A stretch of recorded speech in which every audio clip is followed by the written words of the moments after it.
ಇವತ್ತು ಮಾಗಡಿ ತಾಲೂಕಿನ ಎಲ್ಲ ವರ್ಗದ ಕಾರ್ಮಿಕರನ್ನು ಹೊಂದಾಣಿಕೆ ಮಾಡಿ ಎಲ್ಲರನ್ನೂ ಒಗ್ಗಟ್ಟು ಮಾಡೋ ಮುಖಾಂತರವಾಗಿ ಏನಿವತ್ತು ಪೇಂಟರ್ ಆಗ್ಬೋದು, ಕಾರ್ಪೆಂಟ್ರ್ಗಳಾಗ್ಬೋದು, ವೆಲ್ಡರ್ಸ್ ಆಗ್ಬೋದು, ಮೇಷನ್ಸ್ ಆಗ್ಬೋದು, ಬಾರ್ ಬಿಲ್ಡಿಂಗ್ಸವ್ರು ಆಗ್ಬೋದು, ಎಲ್ಲ ವರ್ಗದ ಎಲ್ಲ ಕಾರ್ಮಿಕರನ್ನು ಇವತ್ತು ಎಲ್ಲರೂ ಒಗ್ಗಟ್ಟಾಗಿ ಸೇರಿಸಿ ಒಂದು ಏನು ಕಾರ್ಯಕ್ರಮಕ್ಕೆ ನಾವು ಮೊನ್ನೆ ಮಾತಾಡಿದ್ದೀವಿ. ಕನಿಷ್ಠ 5,000 ಕಾರ್ಮಿಕರನ್ನ ನಾವು ಮೇ 1ನೇ ತಾರೀಕು ಕಾರ್ಮಿಕರಿಗೆ ದಿನಾಚರಣೆ ಮಾಡುವಂಥ ಕೆಲಸವನ್ನು ಮಾಡ್ತಾಯಿದ್ದೀವಿ. ಆ ಉದ್ದೇಶಪೂರ್ವಕವಾಗಿ ಮತ್ತು ಕಾರ್ಮಿಕರು ಸವಲತ್ತನ್ನು ಪಡೆದೇ ಹಿಂಜರಿತಕ್ಕಂಥ ತಾಲೂಕಿನ ಸುಮಾರು ಕಾರ್ಮಿಕರು ಇವತ್ತು ಸರ್ಕಾರದಿಂದ ಸವಲತ್ತನ್ನು ಪಡೆದೇ ವಂಚಿತರಾಗ್ತಾ ಇದ್ದಾರೆ.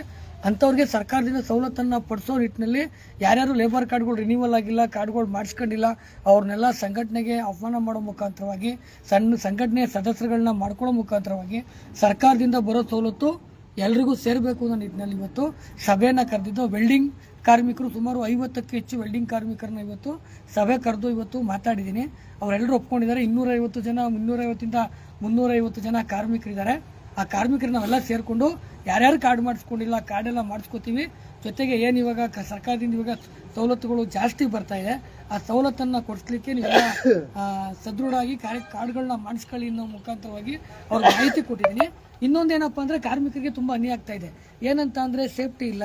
ಕ್ರೆಷರ್ ಕಾರ್ಮಿಕರುಗಳು ತುಂಬ ತೊಂದರೆ ಅನುಭವಿಸ್ತಾ ಇದ್ದಾರೆ. ಆ ಕ್ರೆಷರಲ್ಲಿ ಕೆಲಸ ಮಾಡುವಂಥ ಕಾರ್ಮಿಕರುಗಳಿಗೆ ಕಾರ್ಡ್ಗಳಿಲ್ಲ, ಲೇಬರ್ ಕಾರ್ಡ್ಗಳಿಲ್ಲ. ಹೋಟೆಲಲ್ಲಿ ಕೆಲಸ ಮಾಡುವಂಥ ಕಾರ್ಮಿಕರುಗಳಿಗೆ ಕಾರ್ಡ್ಗಳಿಲ್ಲ. ಡಾಬಾದಲ್ಲಿ ಕೆಲಸ ಮಾಡುವಂಥ ಕಾರ್ಮಿಕರುಗಳಿಗೆ ಕಾರ್ಡ್ಗಳಿಲ್ಲ. ಇವತ್ತು ಟೈಲರಿಂಗ್ ಕೆಲಸ ಮಾಡುವಂಥ ಕಾರ್ಮಿಕರಿಗೆ ಕಾರ್ಡ್ ಇಲ್ಲ. ಎಲ್ಲ ವರ್ಗದವರು, ಅಸಂಘಟಿತ ಕಾರ್ಮಿಕ ವರ್ಗದವರು ಮತ್ತು ಕಟ್ಟಡ ಕಾರ್ಮಿಕ ವರ್ಗದವರು, ಎಲ್ಲ ಕಾರ್ಮಿಕ ವರ್ಗದವರು ಇವತ್ತು ಸರ್ಕಾರದಿಂದ ಸಿಗೋ ಸವಲತ್ತುಗಳು ಸಿಗದೆ ವಂಚಿತರಾಗ್ತಾ ಇದ್ದಾರೆ. ಅದರಲ್ಲಿ ವಿಶೇಷವಾಗಿ ನನ್ನ ತಾಲೂಕಿನ ಜನತೆಗೆ ನಾವು ಅದನ್ನು ಖಂಡಿತವಾಗ್ಲೂ ರಾಜ್ಯಾದ್ಯಂತ ನಾವು ಸಂಘಟನೆ ಮಾಡಿದ್ದೀವಿ. ರಾಜ್ಯಾದ್ಯಂತ ಇದಕ್ಕೆ ಚಾಲನೆ ನೀಡ್ತಾ ಇದ್ದೀವಿ. ಈಗ ಮುಂದಿನ ವಾರ ರಾಮನಗರ ಮತ್ತು ಮಂಡ್ಯ ಭಾಗದಲ್ಲಿ ಸಭೆಗಳನ್ನ ಕರೆದಿದ್ದೀನಿ. ಮತ್ತು ಮುಂದಿನ ತಿಂಗಳು ಉತ್ತರ ಕರ್ನಾಟಕದಲ್ಲಿ ಸುಮಾರು ಒಂದು 4ರಿಂದ 5 ಶಾಖೆಗಳನ್ನ ಉದ್ಘಾಟನೆ ಮಾಡೋ ಮುಖಾಂತರವಾಗಿ ಅಲ್ಲೂ ಸಂಘಟನೆ ಮಾಡೋ ಮುಖಾಂತರವಾಗಿ ಸಭೆಯನ್ನು ಕರೆದಿದ್ದೀನಿ. ಒಟ್ಟಿನಲ್ಲಿ ಕಾರ್ಮಿಕ ದಿನಾಚರಣೆ ತುಂಬ ಅರ್ಥಪೂರ್ಣವಾಗಿ ನಮ್ಮ ಕಾರ್ಮಿಕರೆಲ್ಲರೂ ಒಗ್ಗಟ್ಟಾಗಿ ಸೇರಿ ಈ ಮಾಗಡಿ ತಾಲೂಕು ಬೆಂಗಳೂರನ್ನು ಕಟ್ಟಂಥ ಕೆಂಪೇಗೌಡರ ನಾಡಿಂದ ಪ್ರಾರಂಭವನ್ನು ಮಾಡ್ತೀವಿ. ವಲಸಿಗರು ಏನು ಕಾರ್ಮಿಕರೇ ಇದ್ದಾರೆ ಒಂದು ಆಂದೋಲನ ಇಟ್ಕೊಂಡಿದ್ದೀವಿ. ಏನಪ್ಪ ಅಂತ ಅಂದರೆ ವಲಸಿಗರನ್ನು ಓಡಿಸಿ ಸ್ಥಳೀಯರನ್ನು ರಕ್ಷಿಸಿ ಅಂತೇಳಿ.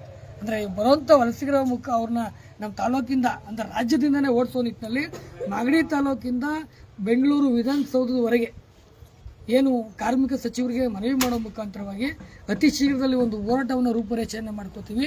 ಹೋರಾಟ ರೂಪುರೇಷೆ ಮಾಡಿಕೊಂಡು ಕಾರ್ಮಿಕರಿಗೆ ನಾವು ನ್ಯಾಯ ಕೊಡಿಸುವಂಥ ಪ್ರಾಮಾಣಿಕ ಪ್ರಯತ್ನವನ್ನು ಮಾಡಲಿಕ್ಕೆ ನಾವು ಮತ್ತು ನಮ್ಮೆಲ್ಲ ತಂಡದವರು ಸಜ್ಜಾಗಿದ್ವಿ.